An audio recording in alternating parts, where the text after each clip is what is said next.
It was 2 minutes past 3 in the morning.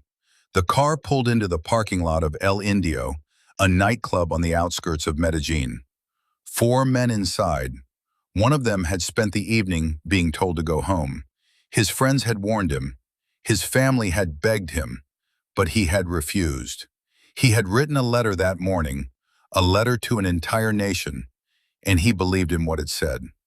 What happened next took less than 60 seconds. A confrontation, raised voices, and then 6 gunshots. With every pull of the trigger, the killer shouted a single word, the same word 6 times. Goal. The man on the ground was 27 years old. He was the captain of Colombia's national football team.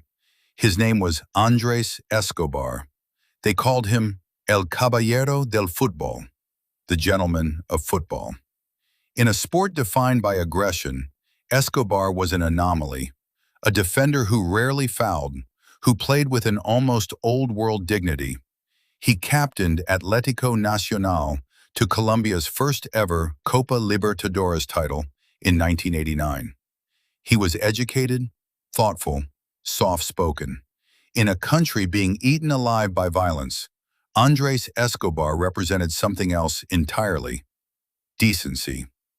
Colombia in the early 1990s was a nation at war with itself. Pablo Escobar's Medellín cartel was waging a campaign of terror, car bombs, assassinations, kidnappings. In 1991 alone, more than 7,000 people were murdered in Medellín. The murder rate made it the most violent city on earth. But there was one escape. One thing that united every Colombian, regardless of class, politics, or allegiance: football. And by 1994, Colombia had its greatest generation.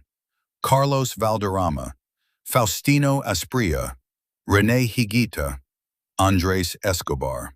They had qualified for the World Cup in the United States. They had beaten Argentina 5-0 in Buenos Aires, a result that sent a shockwave through world football. Pelé himself tipped Colombia to win the tournament. The pressure was immense, but so was the hope. June 22, 1994, the Rose Bowl, Pasadena. Colombia versus the host nation, the United States. Colombia had lost their opening match to Romania. This game was now a must-win. The score was 1-0 to the Americans. The clock was ticking toward the half-hour mark. A cross came in from the left. John Harkes drove it low and hard across the face of goal. Andrés Escobar, tracking back at full stretch, lunged to cut it out. His outstretched leg connected with the ball, but instead of clearing it, the deflection sent it past his own goalkeeper and into the net. 2-0 to the United States. Colombia were eliminated. In the stands, Colombian fans sat in stunned silence. On the pitch, Escobar's teammates surrounded him. He walked off at the final whistle with his head held high, but the weight of a nation was already pressing down. Colombia went home. The golden generation had failed. But Andrés Escobar refused to hide. While some teammates stayed abroad, he returned to Medellín. He believed, genuinely believed, that a mistake on a football pitch was just that, a mistake. 10 days after the own goal, Escobar sat down and wrote a letter. It was published in El Colombiano newspaper on July 1, 1994. He did not defend himself. He did not blame anyone. "Life does not end here," he wrote. "We have to go on. Life cannot end here. No matter how difficult, we must stand back up." He ended the letter with 2 words: "See you soon."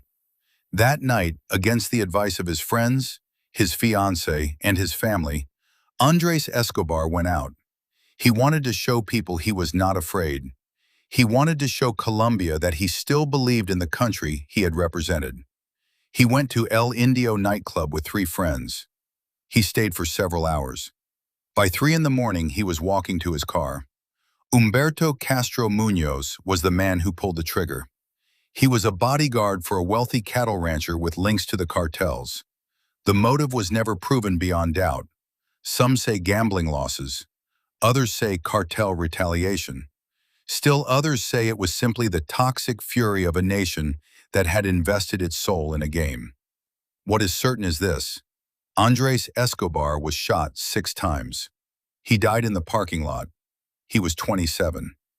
More than 120,000 people lined the streets of Medellín for his funeral. His coffin was draped in the Colombian flag. His Atlético Nacional #2 shirt was retired. Andres Escobar did not die because of a mistake on a football pitch.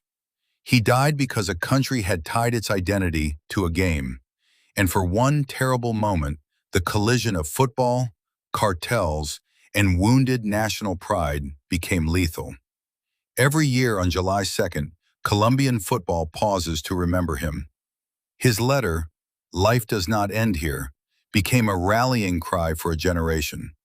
His own goal was not the end of his story, it was the beginning of his legacy.